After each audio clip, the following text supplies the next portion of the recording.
Om Asmadgurubhyo Namaha. Krishna Rakshatu no Jagatpraya Guru. Krishnam Namasyamyaham. Krishnena Varchatravo Vinihataha. Krishnaya Tasmai Namaha. Krishna Deva Samuthitam Jagadidam. Krishnasya Daso Smiham. Krishne Tishtati Vishwametadakhilam. He Krishna Samrakshamam. Jai Shrimanarayana. With blessings of Sri Chinajaya Swamiji, we are continuing Bhagavad Gita. We are in chapter 9. We finished first 3 slokas of chapter 9. We'll start with sloka, 4th sloka. Okay, I'll share my screen. So in the first 3 slokas, we learned about the about bhakti, the importance of bhakti, right?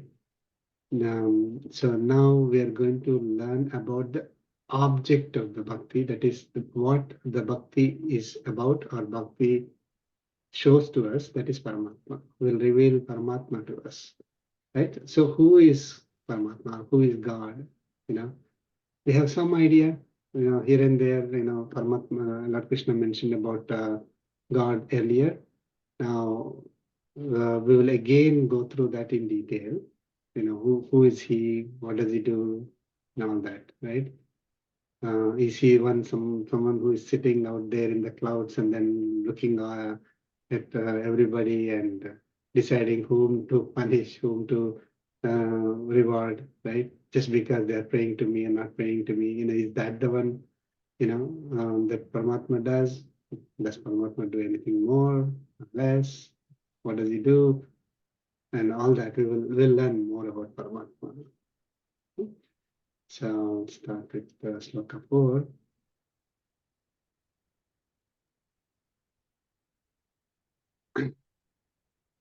Chant. Maya tatamidam sarvam. Maya tatamidam sarvam. Jagadavyaktamurtina. Jagadavyaktamurtina. Masthani sarvabhutani. Matsthani sarvabhutani. Nachaham teshvavasthitaha. Nachaham teshvavasthitaha. Let's chant together. Maya tatamidam sarvam. Jagadavyaktamurtina. Matsthani sarvabhutani. Nachaham teshvavasthitaha.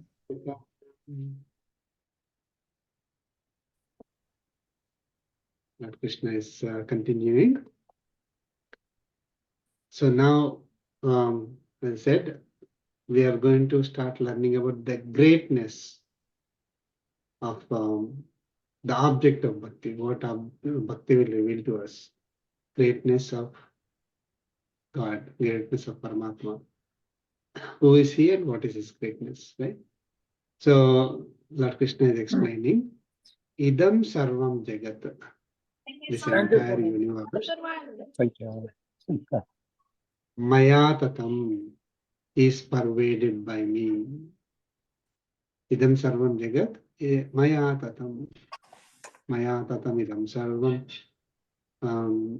So this entire universe is pervaded by me. How? Avyakta Murtina, by the unmanifested form. Vyakta is manifested, which you can see, experience, right? Avyakta Murtina is unmanifested form that you cannot perceive with our senses. Okay?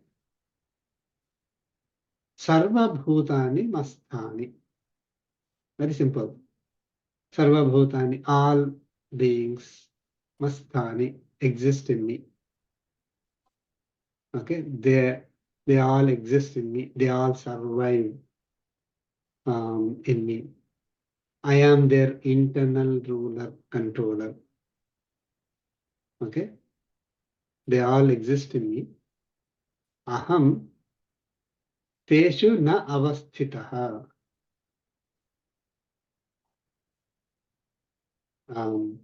I do not remain in them. Aham,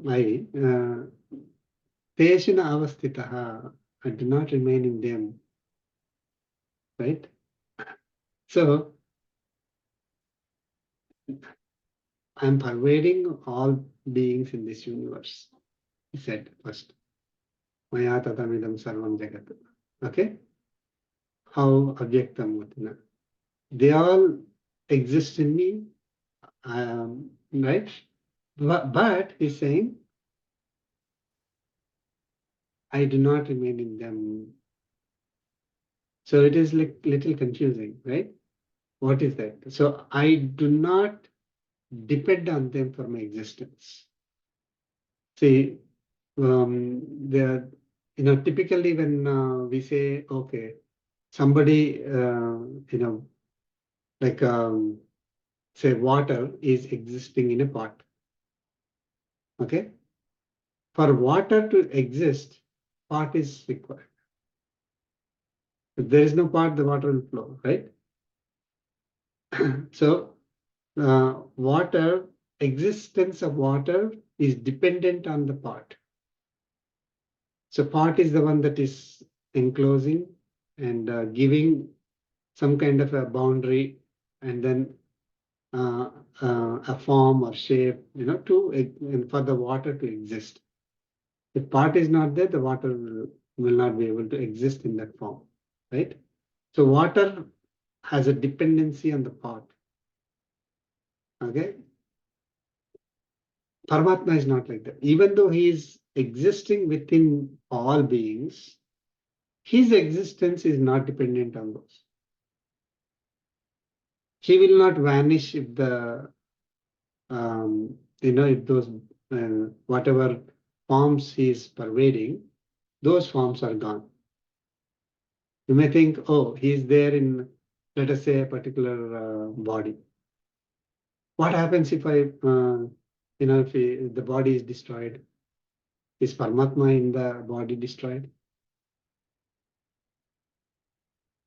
No, right? And Paramatma, we can say, Paramatma is existing in this universe, and this entire universe is his body. What happens when the universe is dissolved? Will Paramatma cease to exist? Or part of Paramatma which is existing in that universe gets dissolved as well, or destroyed, cease to exist? No. Paramatma is not dependent on those beings for his survival, for his existence. Those beings are dependent on Paramatma for their survival. Paramatma is the one who is the inner ruler, controller of all the beings. But just because Paramatma is in them, his existence is not controlled or dictated by those beings. If the beings are not there, he will not cease to exist. Okay.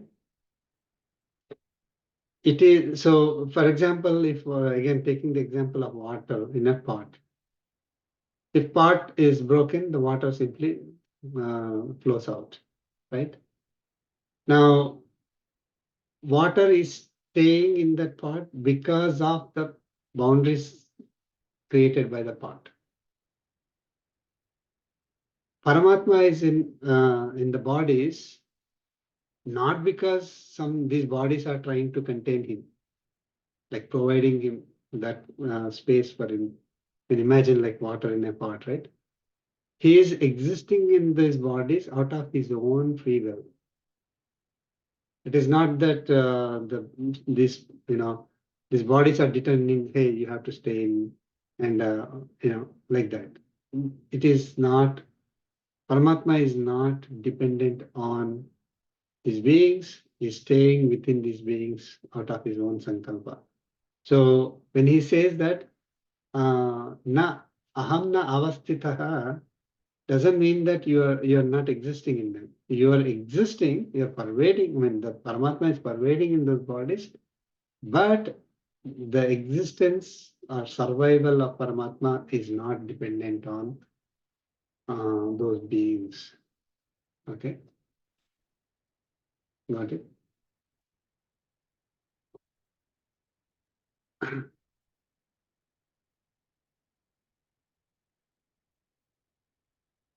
Is Paramatma in a dead body? No. Yes. I think he's everywhere. Yeah.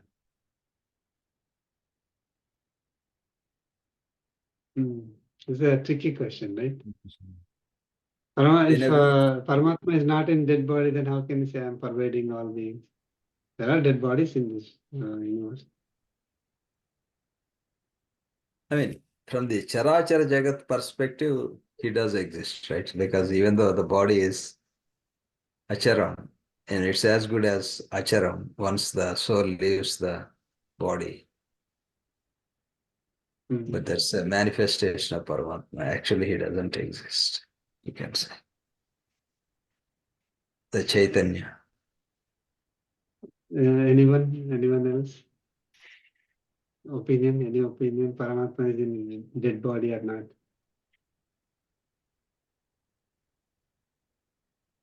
So when people, when they visit, like somebody, a great person leaves the body, they go and offer flowers and then put namaskar.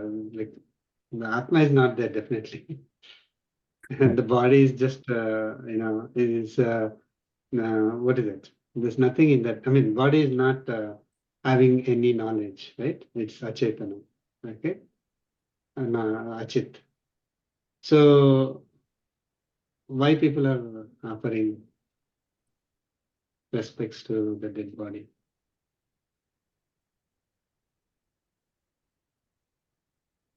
Paramatma is there everywhere. It doesn't mean that a body is not moving. Like rocks, for example, Yeah. they are not moving, but Paramatma is in rocks also, trees also, like Yes. planets, right?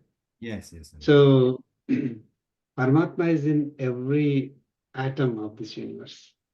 Whether that atom is part of whether that atom is part of a body which is occupied by an Atma or not. So the body continues to function what it is supposed to.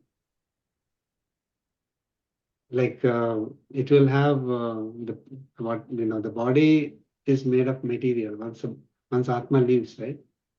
That material has its properties, and whatever it's supposed to, that will continue.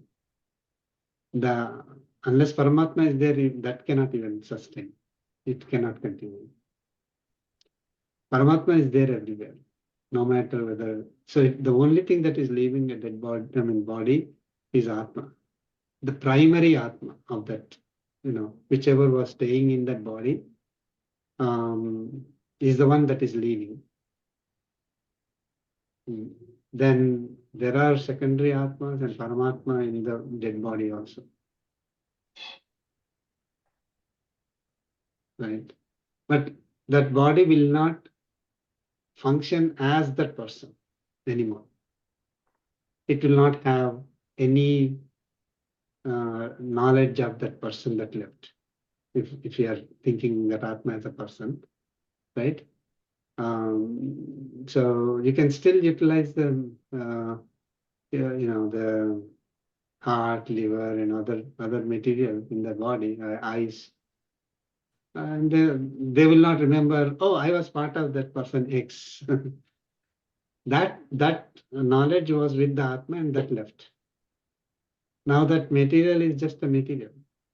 Like if it can be used by some means, it can be used, and it will not be having any memory or any knowledge of the original body anymore. Anyway, so Paramatma is existing in all all atoms, you can say, all particles in this entire universe. So it's not like Paramatma is existing in the tree. Now let us cut the tree and then Paramatma becomes two. No. And then burn the tree, well, that part of the Paramatma is gone. No. That Paramatma is not dependent on the body, the material for his existence. So Paramatma can never be, can never cease to exist, or part of Paramatma can never cease to exist.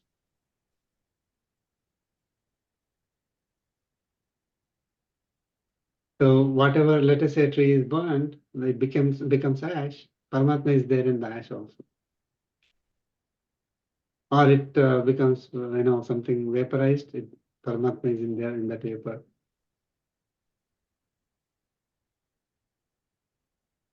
Right? Okay. So first thing that we learned is Paramatma is pervading all beings. Now, beings doesn't mean only living beings. We have to really remember that. Beings,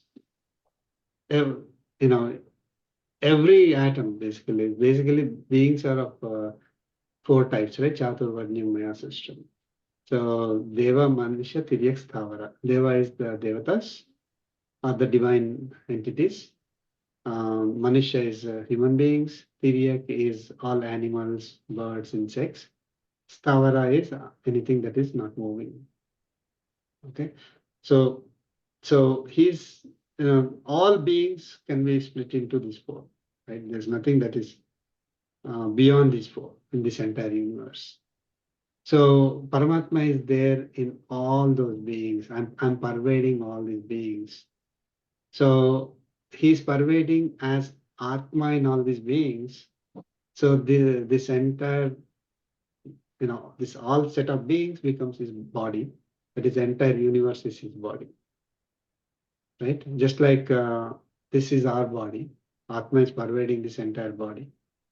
When Paramatma is pervading the entire universe, universe becomes his body. And he is the one that is controlling, ruling the entire universe. He is the independent entity in this entire universe. The universe, the material universe, and the jivas that are in the universe are all dependent on him. He is not dependent on them for his existence. It is like I can command, Paramatma is inside me. Now I can command saying, Paramatma, you do this for me.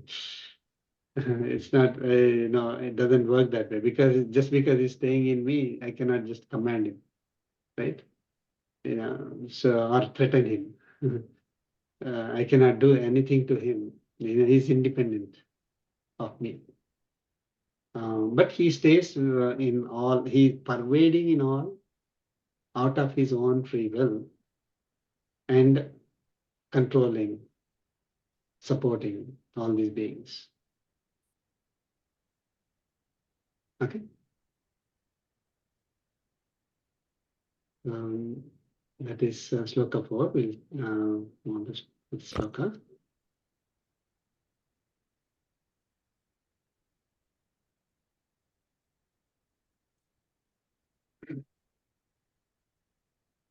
Listen.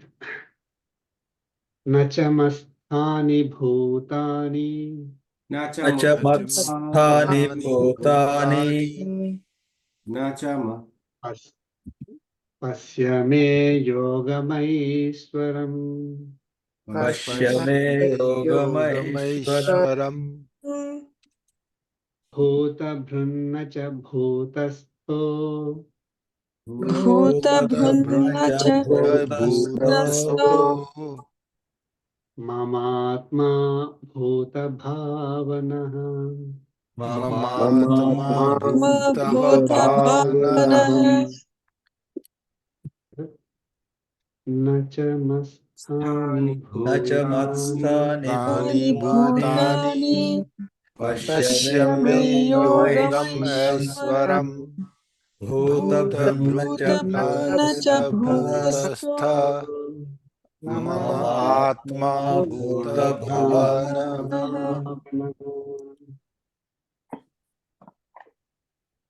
The Lord Krishna is continuing. Pasya me yogamaishwaram. Pasya, see, me yogamaishwaram, my divine quality, my divine nature, right? So what is that divine quality? The power of his sankalpa, power of his will. Okay, we'll learn more about it. Aham bhuta bhrut. I sustain all beings. Okay. See, Lord Krishna is explaining about Paramatma, right?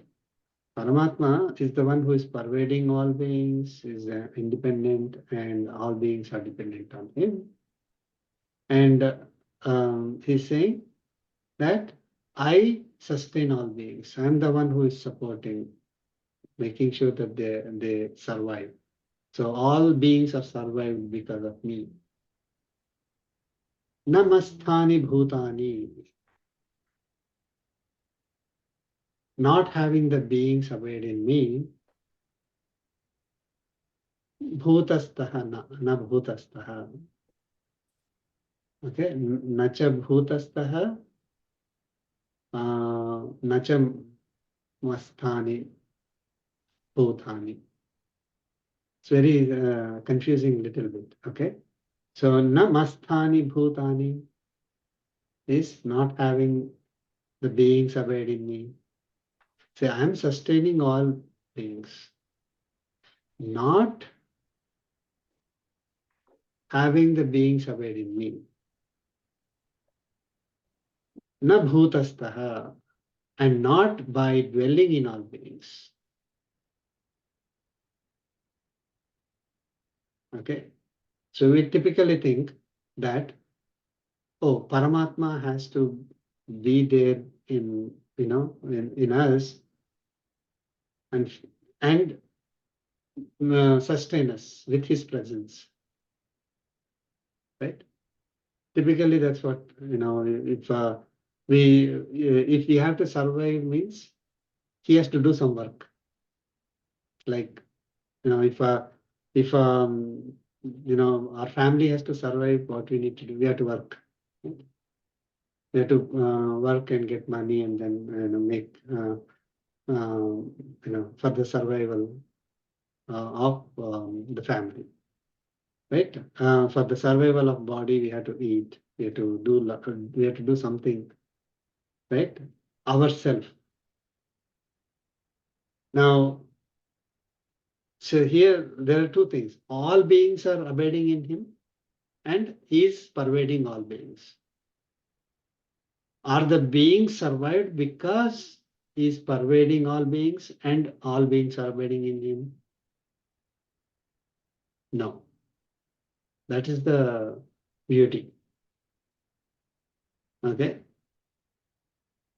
How they are surviving them?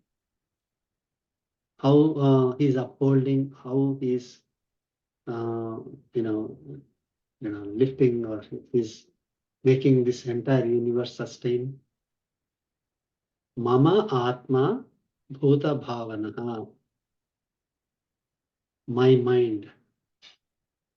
Mama Atma. Atma here is mind. My mind, Bhuta Bhavanaha, upholds all beings. Mind means his sankalpa.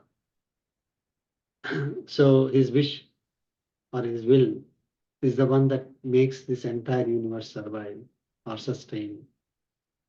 So, for example, if I have to lift this particular table, what I need to do? I have to physically lift it. Okay? But if I'm Paramatma, I will say, okay, the table should lift. I mean, the table should go up. It will go up. Not that I have to enter into the table and or being outside the table and then lift it. I just wish it and it will happen. So that is the greatness of Paramatma. It is not like Paramatma is not like a person who, in order for something to survive, they have to do all the work, like what we do, right? So if the heart has to beat, he has to enter the heart and then make the heart beat. No, it is his wish, his will, his sankalpa that will make the heart beat. Okay, that is the difference between. I mean, we should not think like Paramatma is like a person. Oh, he's the one who is making all this happen by being present in all beings and then all beings being within him. That is how this is happening. He's doing some kind of a work. So, I mean, how many beings he will be there and then try to do by himself, right? So here he is making it very clear in this that my sankalpa is the one that is making everything sustain. Yes, I am present in all beings. All beings are within me. But my greatness is that my sankalpa is my wish itself will be sufficient to make it happen. We can make everything sustain. Okay.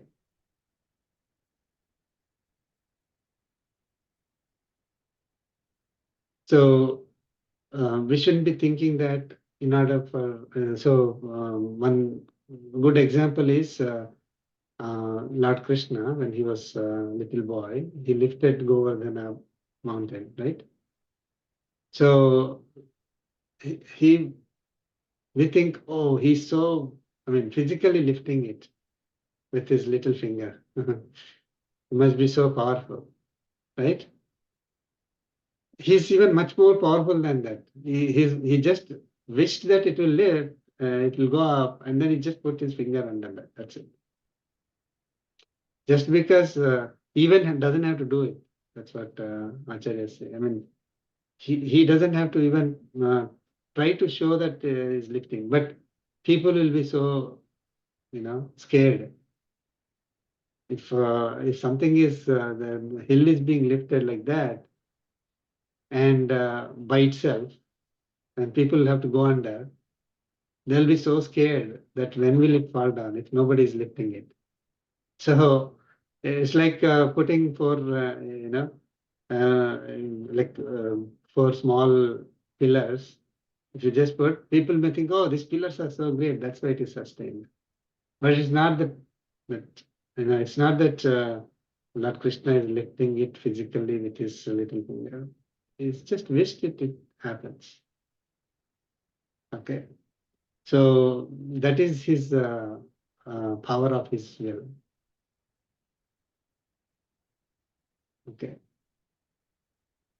There is nothing that is impossible for him.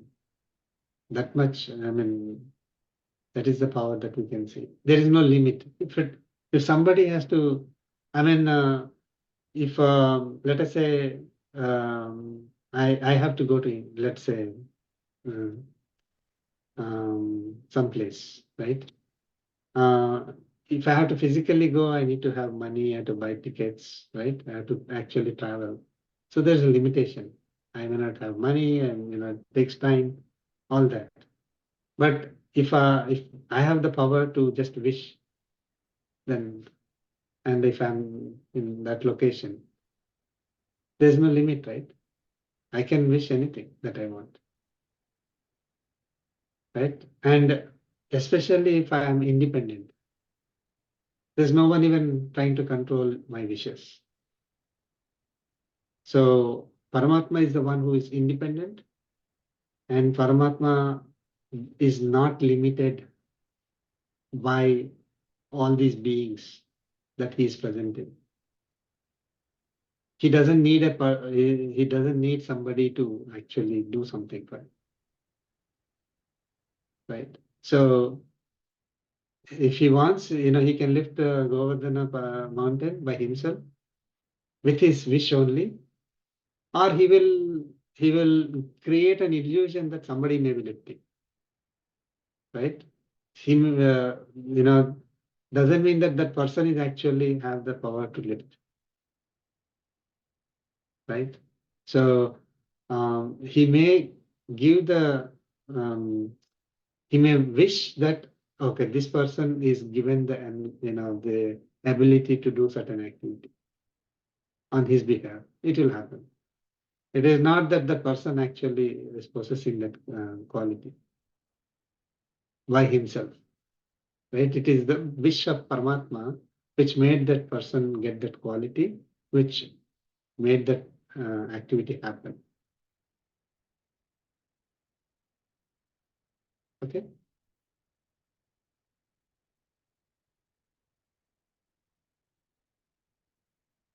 So we learned he's pervading all beings, he's supporting all, not by being present in them, not because all these beings are within him.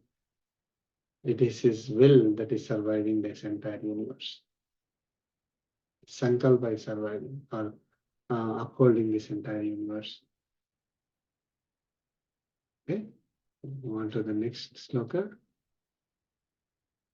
6. Okay. Sloka 6.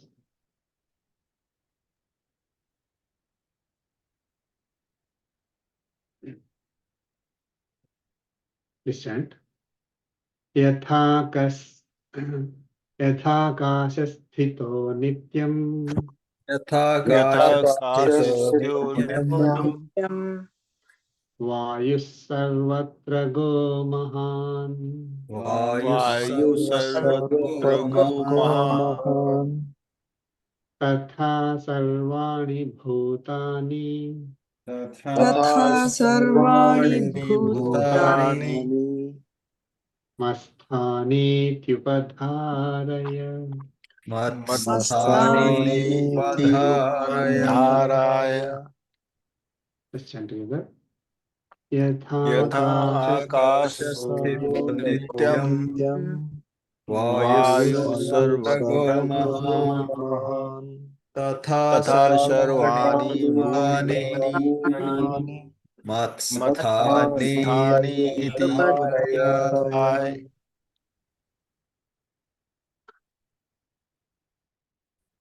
So, Lord Krishna is giving an example here, to make us understand better. Yadha Mahan Vayuhu Sarvatragaha. Yadha, just as Mahan Vayuhu, the mighty wind, Sarvatragaha, flowing everywhere. Nityam Akashasthitaha, always stays in the space. Right? So amazing that the wind that flows so fast, all over, everywhere, on surface of earth. What is preventing it from going into outer space, right? There's something that is holding it, isn't it? So Lord Krishna is saying, just as the mighty wind flowing everywhere stays in space, always stays in space. It doesn't, go out of, our atmosphere, right? Then we'll all be gone. Tatha, so also, sarvani bhutani masthani, all beings abiding me, iti upadharaya, thus understand.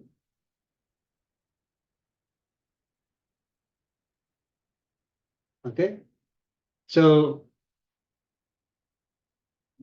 this this air around Earth is It's all flowing, right? Flowing everywhere, but it is not escaping into space. I mean, going out, staying within around the earth through my sankalpa, right? Same way, all these beings who are within me, they are surviving because of my sankalpa.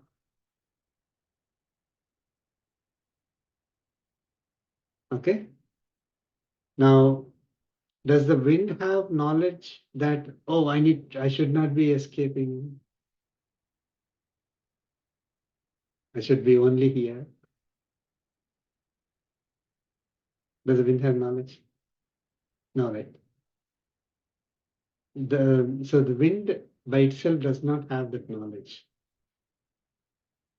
Okay.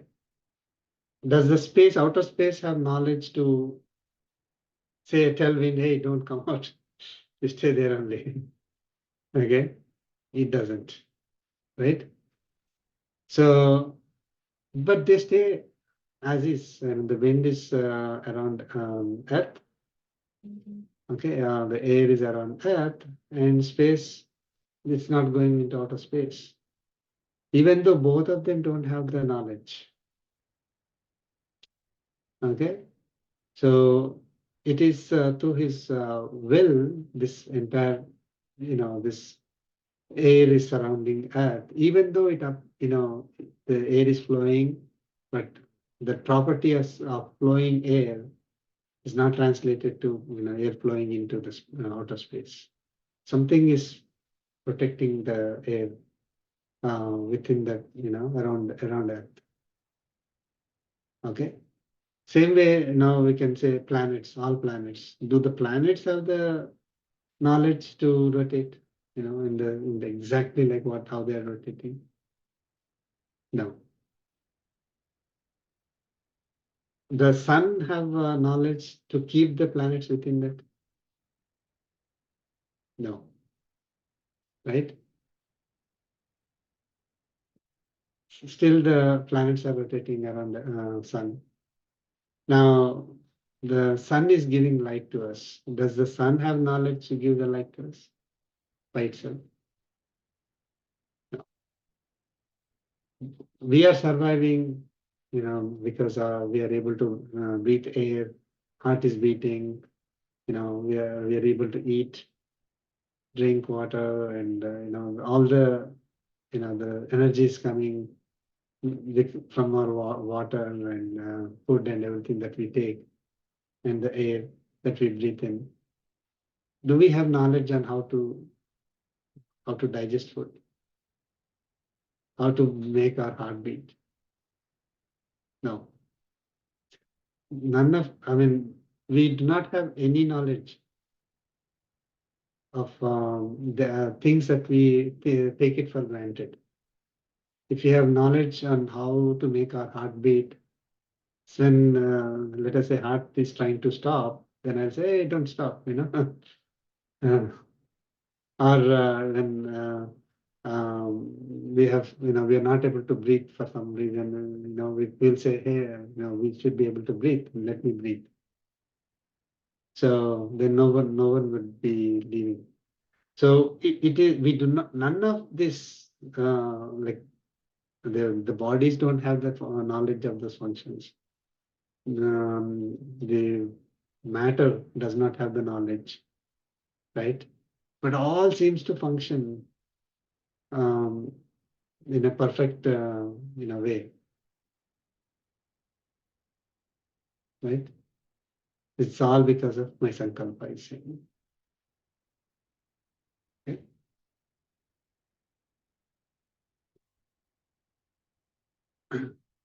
There was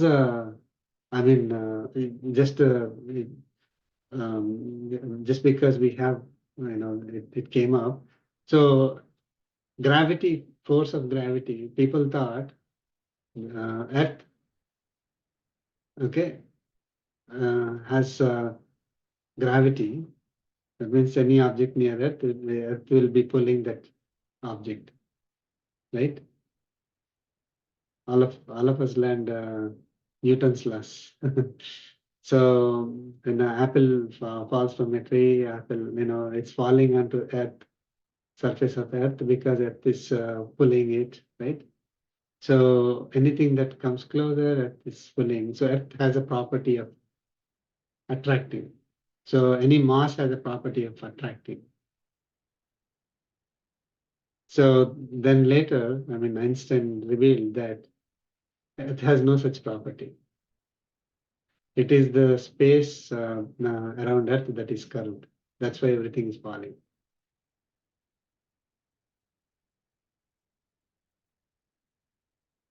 Why the space around Earth is curved? Nobody knows.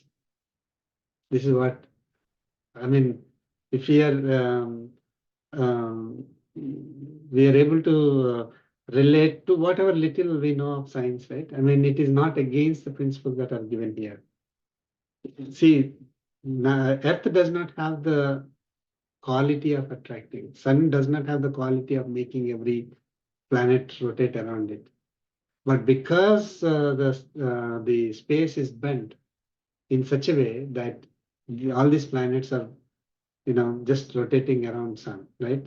So some other force has made the space bent in that particular manner. Which one? Science cannot answer that, right? So, and we know that, very clearly, now Lord Krishna is saying that all these don't have the ability that we are thinking they have. Everything is happening because of my will. You will not be able to see me. I am in the unmanifested form pervading this entire universe. So the space around these planets is also pervaded by Paramatma. Okay, and in an unmanifested form, you can't see, you cannot perceive. So, but he is the one who is making everything survive. Today's science says it is the space-time curvature.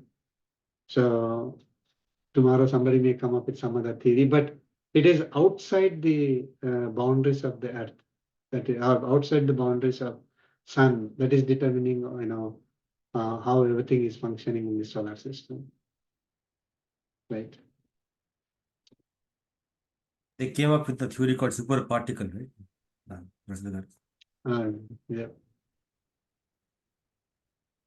Yes. So, that is the greatness of this knowledge, right? We are able to connect. And another example is the, one day of Brahma is so many, like 3.1 trillion years or something like that, right? So so 1 second of Brahma is 10,000 lives of us. So, but if you see again Einstein's theory of time dilation, right?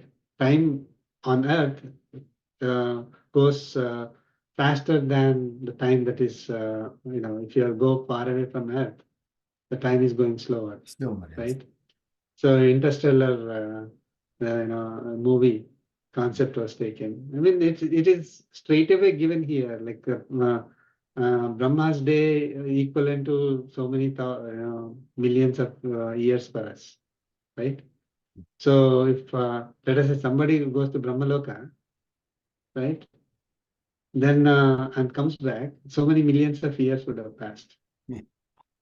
So they say somehow they simply, Einstein came up with a theory, saying that, and he became famous, and then they made the movie, they became famous. But it is there in this very clearly, right? Anyway, so there is very close connection to the science that we know of. It is not against the proven science today. But there are a lot of things that science cannot, and scriptures have given the knowledge for those. Okay, we move on to Sloka 7.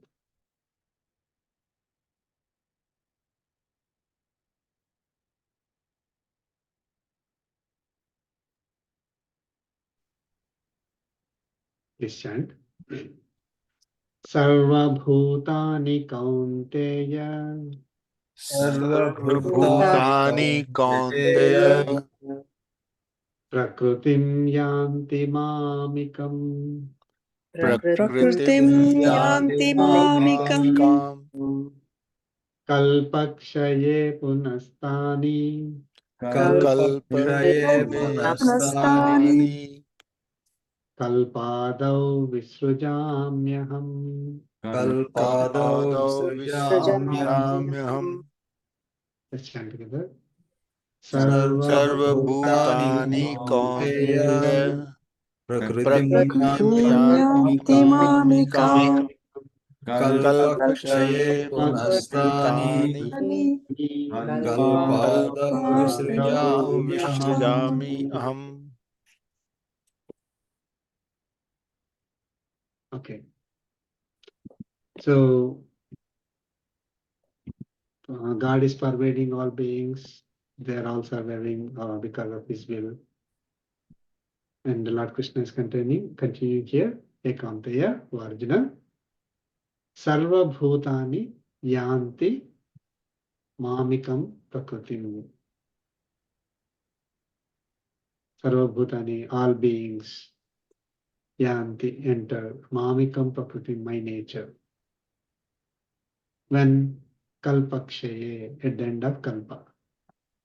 Kalpa is one period, right? At the end of the period called Kalpa, all beings enter my nature. Punaha, again, Tani Visrujami, I emanate them, I create them again, I take out them and create again.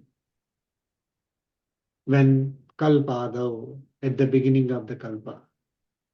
So at the end of the Kalpa, everything enters my nature, all beings enter my nature, and I again take them out and create all the beings at the beginning of the next Kalpa. Okay? So,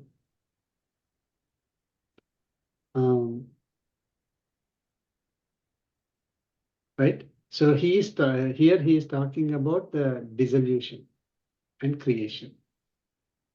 Earlier he talked about sustaining and pervading all beings within him, and how all beings are sustaining. All that that Krishna explained. Now Lord Krishna is talking about creation and dissolution. So what is creation?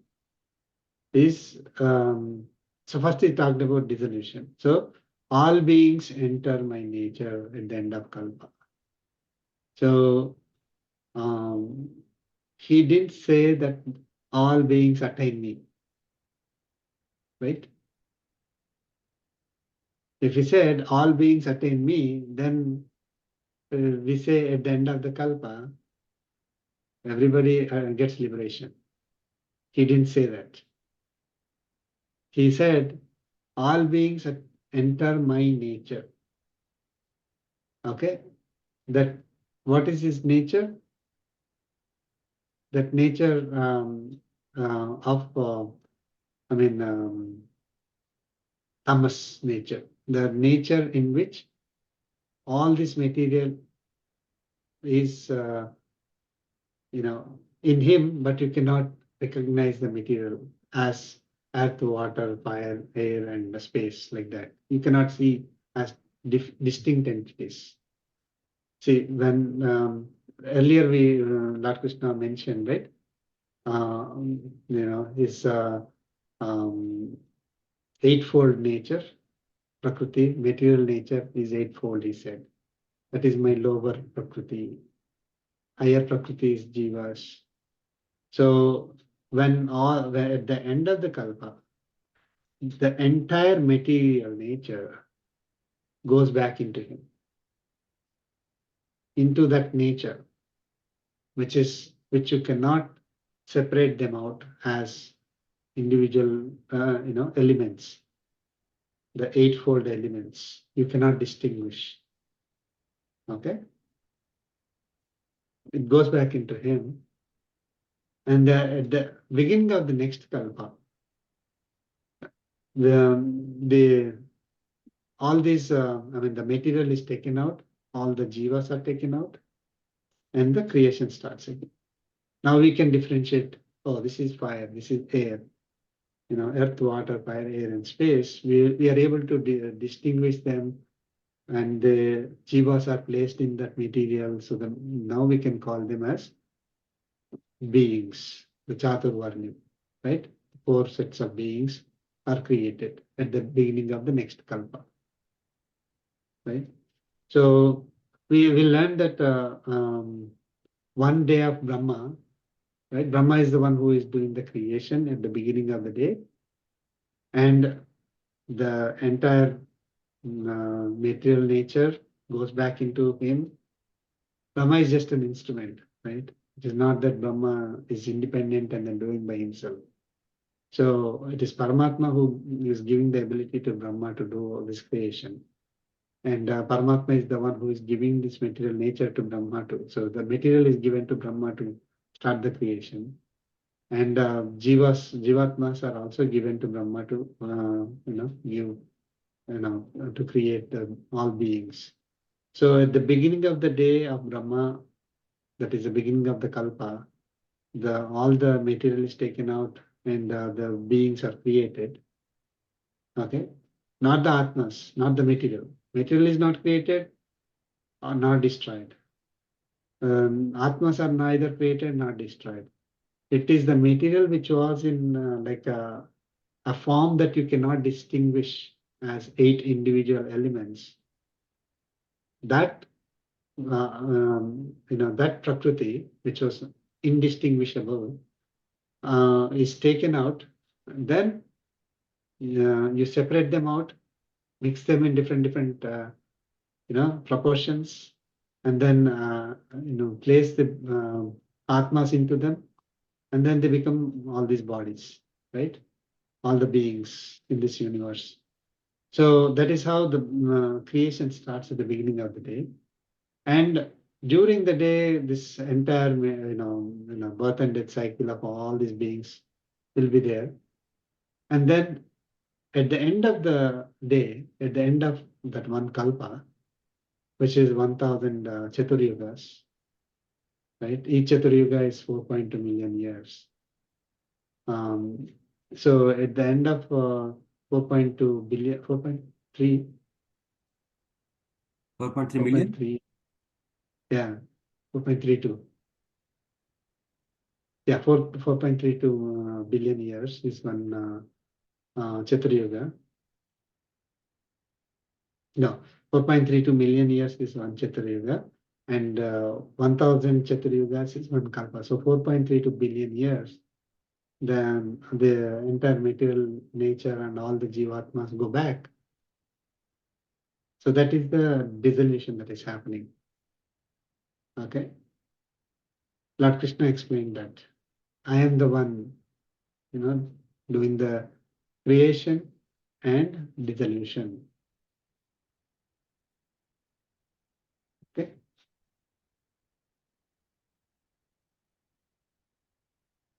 So when all these Jivatmas go back into him at the end of the Kalpa, it is not the liberation that they are getting. They are placed in a suspended manner. Okay. Then their records are also not erased. Whatever records they have about the karmic bondage, that also not erased. So when the next kalpa starts, when at the next day, after 1000 Chaturyugas of night is over for Brahma, then when the next day starts, Brahma will first create a Manu, and so like that the creation starts. So that time the material is taken out, the jivas are placed. So again the cycle continues.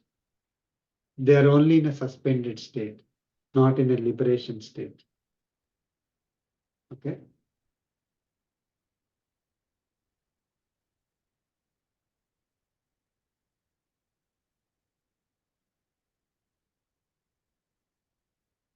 But okay, we'll move on to the next sloka, sloka 8. Please chant. Prakrutim swamavastabhya Prakritim Prakritim swamavastabhya swamavastabhya visrujami punah punaha Visrajami Visrajami punaha punah punah bhutagramamimam krutsnam Bhutagramam Bhutagramam Kritsnam Kritsnam avasam prakrutervasat. Avasham Prakrite Prakrite Vashat Let's chant together. Prakritim Prakritim swam Swamavastabhya avastabhya Visrajami Visrajami punah punaha punah Bhutagramam Bhutagramam imam Kritsnam Kritsnam Avasham Avasham Prakrite Prakrite Vashat Vashat. Okay. Explaining, Lord Krishna is explaining more about the creation, right? So, Prakritim Swam Avastambhya, after transforming as eightfold. Okay. Visrujami Punah Punaha. Oh, after transforming as eightfold, Prakritim, right? My material nature. Visrajami Punah Punaha. I create again and again. Right? So when it is in that dissolved state, dissolution state, a state called tamas or darkness. Why we call it as darkness is in darkness you cannot differentiate. Like we enter a room, there are so many things in the room, but you can't see anything, right? When it is totally pitch dark. So at the beginning of the kalpa, just before the beginning of the kalpa, all material nature is in that state of darkness. All jivas are in a suspended state, in a state of darkness. Okay, where you cannot differentiate anything in that. So, where at the beginning of, so how he is doing the creation, he takes the material out and transforms it into that eightfold, right? What are the eightfold things?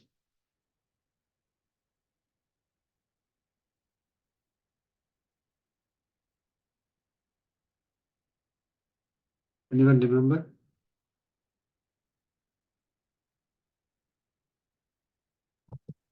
Bhumirapo Nalo Vayu Kham Mano Buddhirevacha Very good. Ahankara iti Bhinna Prakriti Rashtadha. Yes. Perfect. So chapter 7, sloka 4. So he gave that the eightfold nature of Prakriti. That is my material nature. Mula Prakriti, he said. Okay. It's divided into eight folds. That is earth, water, fire, air, and space. Bhumi, apaha, analaha, vayu, kham. So that is the five fundamental elements. Then manaha, buddhihi, ahankaraha. Mind, intellect, and ahankaraha is not the ego, the identity. It's translated as identity. So this is the, these are the eight divisions, you can say, or eightfold Prakriti that he has. Okay. So first thing is my, he said, my nature. Okay, it is all the material that we see in this entire universe, which is made up of these 8 entities, right? 8 elements, is all belonging to Paramatma only, right? So our body, which is made up of 5 fundamental elements, right? Panchabhutas, we say, right? And we also have mind, body, mind, intellect, and identity. So this whole thing, that entire material nature, anything except Atma, okay? We think that this body is mine, right? This house is mine. This this town is mine, or my country, my continent, and all that. My race, my gender, okay. Anything that is we are thinking that it is mine is actually not mine. No, it is not ours. The one, okay, got it? So that is the first thing that we need to think of. He's saying this is mine. This entire material nature is mine. I am the one who is taking out from the, from that state of tamas, making them eightfold, and then placing the atmas into that into that material, and the bodies are created. Now, when the body is created, the body cannot say, "Oh, this material is mine," right? So we are just given this material, this body, for a particular purpose. And body, we are not body, and this body is not ours, right?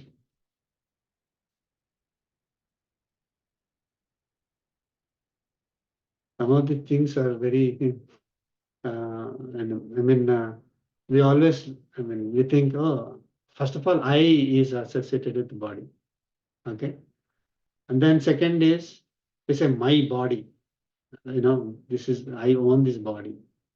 That is how we kind of think. I own this house, I own this, whatever.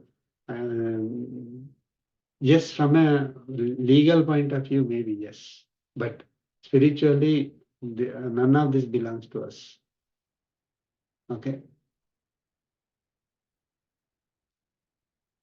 It is Paramatma's only. So whenever we see our body, it's very difficult, but we have to say, Paramatma is the one who gave this to us, this body to us. This does not belong to us. It is an instrument given to us for a purpose. Okay, so that is how we need to see our bodies. So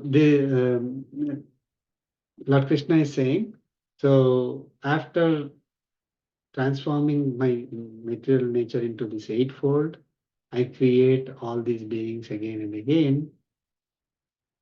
And he's saying, Imam Krutznam Bhuta Gramam, this whole multitude of beings, avasam, have no independence, right? Avasam. So we think we are independent. I have independence. I have a choice whether to accept God or not. I have a choice. We think we are completely independent, not dependent on Paramatma at all. Lord Krishna is making it very clear. All these bodies that are created are not independent. Okay. Prakrute vasat. They are under the control of Prakriti. Okay. So they do not have a choice. Like we do not have a choice on what body we can take.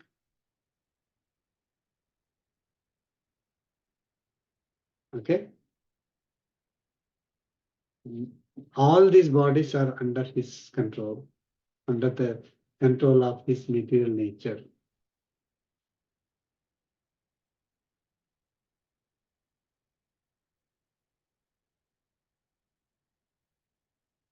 Okay?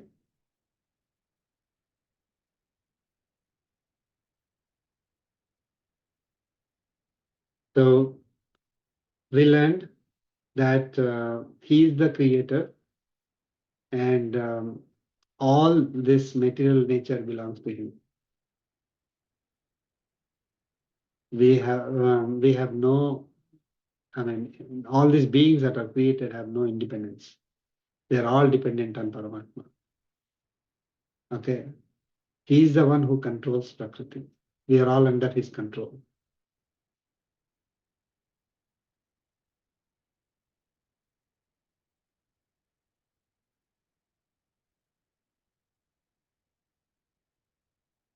Okay? Let's go to Sloka 9.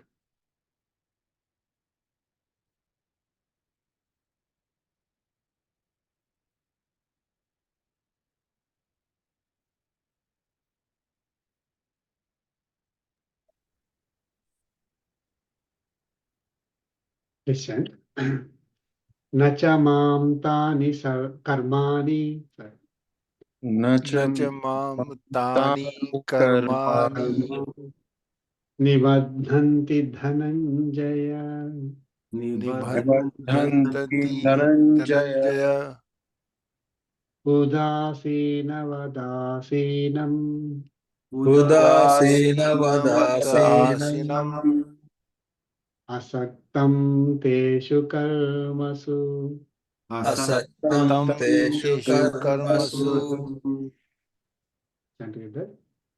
nacha न च मां mamtani तानि karmani कर्माणि nibadhananti निबध्नन्ति dhananjaya Dhananjay udasinavadasinam उदासीनवत आसीनं asaktam असक्तं teshu तेषु karmasu. कर्मसु Very important sloka. So, Paramatma is creating all these bodies, he said, right? Now, then why is he creating so many, variations? So, I mean, why is he creating some people rich, some people poor? Why is he creating some people powerful, some people, not powerful, healthy, some people, sick, some people have, everything, properly formed, the entire body is properly formed, some people are handicapped. I mean, all these variations, some are male, some are female, some people in different countries where they're enjoying, some countries are totally people are not. So if Paramatma is the one who is creating, why are you creating so many differences? Why? Is the question that you, right? Are you biased? Do you have any bias that for some people you make them rich and some people you want to make them poor? Okay. That's a question, we could get, right? He's the one who is creating. We are all not independent. So is he the one who is creating all these differences in the entire world? Okay. So Lord Krishna is answering that here in this sloka.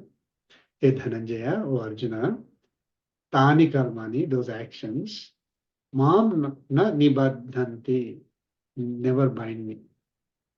Okay. So if I'm doing these actions with some bias, right, then they bind me. Or if whenever we do any action, there's a likelihood of getting karmic bondage because we are performing that action, right? So then they must be binding us. So does Paramatma also get karmic bondage? Because he's the one who is creating, he's the one who is making everybody, survive. He seems to do everything, right? Then should he be the one who is getting karmic bondage? And would he be the one who would be bound by those actions? Lord Krishna is saying, those actions never bind me. Okay? Why? Udasinavat asinam, as I'm being neutral. Udasinavad asinam, I am neutral. I do not have any bias. And asaktam, I am unattached, unbiased, indifferent. Teshu karma, so in those actions. Okay? So I am just neutral. I don't have any attachment or bias that I have to create somebody rich and somebody poor. I have to create somebody powerful, somebody weak. I don't have such a bias at all. Then where are the variations? Why the variations are coming? The differences are coming. One more thing that Paramatma is the one who is creating this Chaturvarnyam, right? Deva, Manisha, Tiryak, Stavara. Why are you creating some as Devatas, some as Manisha, some as Tiryak, some as Stavaras? Why all these inequalities? So Lord Krishna is saying that I have no bias at all. I am creating those various bodies based on the guna and karmas, right? Guna karmas. So based on the karmic bondage that they are carrying, in order to experience that karmic bondage, whatever body is suitable will be given to that Atma. It is not my decision. Okay. I am the one who is creating, but it is based on the karmic bondage that an Atma is carrying. So it is given certain, whatever. So karmic bondage is, sanchita, prarabdha and agami karmas, right? Karmic bondage. So from the bag of karmic bondage that is there, or the account of karmic bondage, some part of it is taken and then assigned to a particular birth. That is the prarabdha, right? So that based on that, whatever is body is suitable for experiencing that body is given to the Atma. So it is not Paramatma who is deciding that somebody should be male, somebody should be female, somebody rich and poor, somebody healthy and somebody sick. It is based on the karmic bondage one is carrying. So it is not that Paramatma would not get any karmic bondage because he is the one who is creating all these beings with the differences. If he was doing it with expectations, with the desires, right, like what we do, then he would be acquiring karmic bondage, but he doesn't. Has no bias at all. He equally loves everyone, equally wants everyone to be liberated. But it is us who do not recognize him, who do not follow the principles that are in Vedas. And then we are the ones who are acquiring karmic bondage because of it. And we have to experience the karmic bondage that is acquired, right? So by practicing the bhakti yoga, we can get our karmic bondage completely cleared. Okay.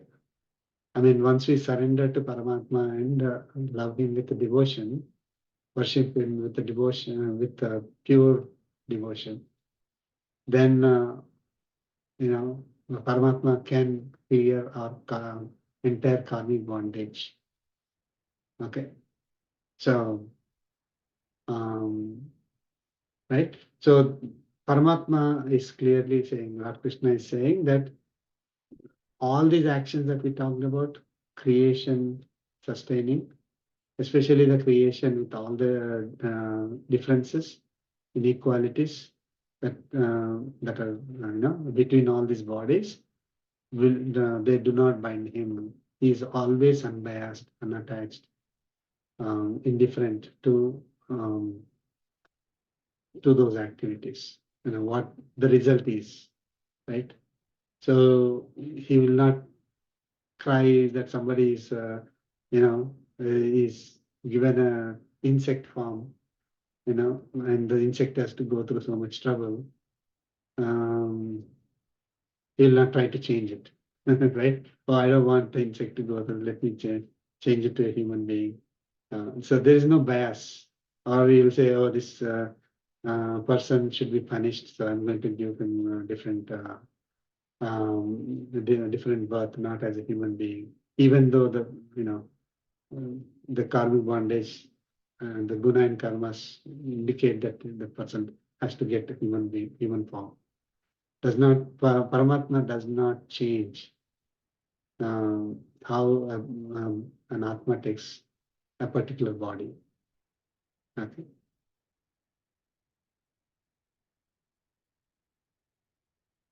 Any questions on today's slokas?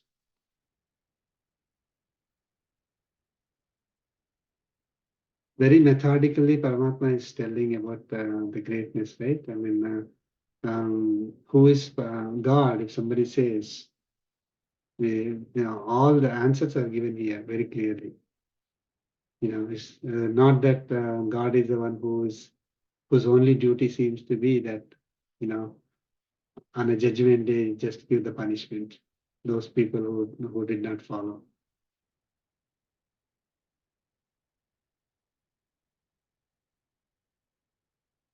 Okay. Thank you. We'll conclude the concluding prayer.